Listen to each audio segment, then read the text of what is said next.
All I'm doing is presenting facts. Neanderthals were real. You don't have to believe it. There is evidence to prove their existence.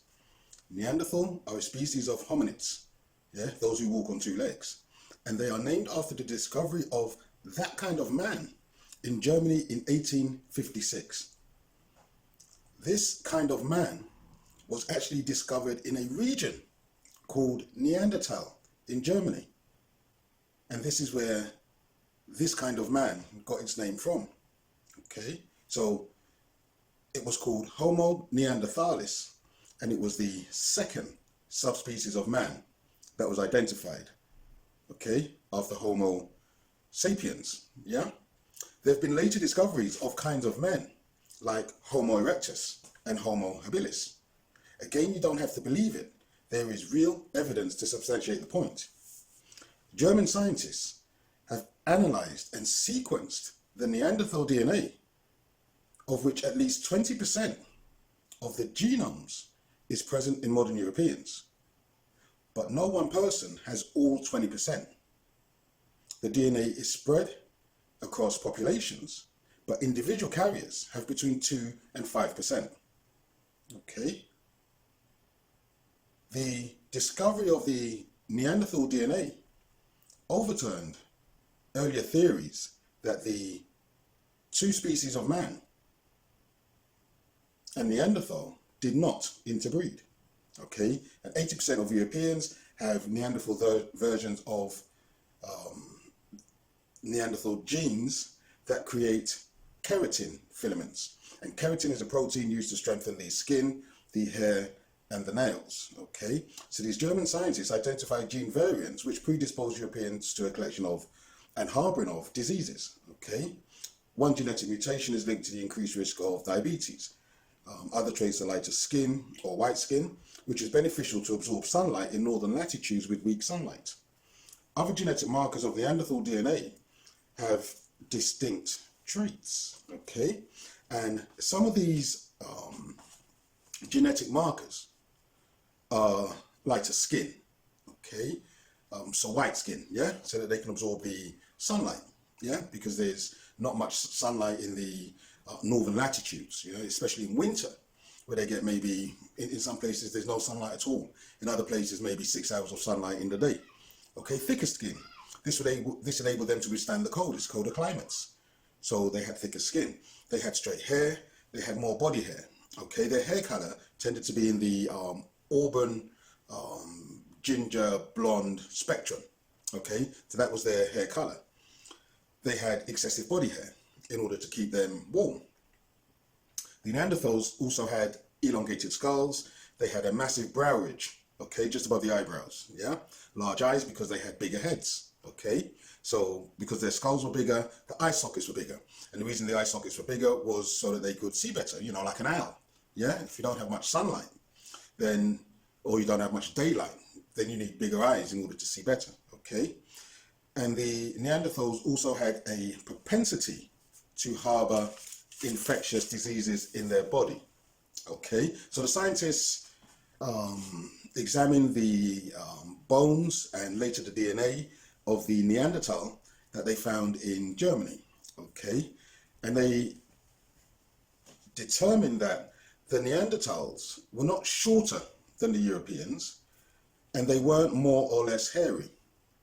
It says there were some differences in terms of their skeletons, and they mentioned the prominent eyebrows, ridges, the protruded noses, but they say they may not have been that different, yeah? It says one Neanderthal marker affects the blood, and it says there is a genetic variant that leads to a high propensity for blood clotting, okay? So for Neanderthals living in the cold areas of Europe, coming into contact with dangerous animals all the time as they were hunting them, it says being able to quickly clot blood could make the difference between life and death. Okay, and they said that this marker, which affects blood, is a genetic variant that leads to a high propensity for blood clotting. And they go on that it is incredibly inconvenient for modern humans that sit at desks all the time and don't exercise, because it's the leading cause of strokes and blood clots in the legs, for example. Okay, now Neanderthal DNA lives in Eurasians' immune systems too, especially when it comes to resisting infections. That Neanderthal genes also passed on traits for sleeping patterns, mood and mood disorders, skin tone, hair color, and straight hair. So these were the findings of the German scientists when they discovered the skeleton of the species of Neanderthal, and it was actually found in the Neanderthal region, and this is why it's got its name. On examining the bones, putting together the bones and looking at the frame, the skull, the thickness of the bones, etc., and then later on going on to do DNA, genome analysis of the bones, the teeth, etc., they were able to identify particular genomes or genes or DNA that the Neanderthal had. And on doing their further research, they concluded that 20% of the Neanderthal DNA, when they compared it to modern Europeans, was still prevalent. The Neanderthal DNA still exists in the Northern European population, but they did say that no one person has all 20%. They said that between 2 and 5% of those of Northern European descent have Neanderthal DNA in their genome. So those are facts. Those are facts. The reason they are facts is because they can be supported by evidence. There is evidence of the bones of the Neanderthals. You can see their skeletons. You can see their elongated skulls. You can see their brow ridges. You can see the size of their hands, the broadness and the thickness of their hands in comparison to a human hand. So where there is real evidence, and this evidence can be substantiated with facts and with proof, there's no need to believe anything. You just have to accept the evidence. You have to accept the facts. That's just wise. That's just intelligence.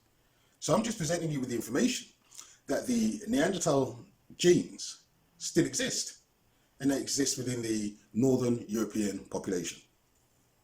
Thank you for watching. Please share and subscribe. More videos coming soon.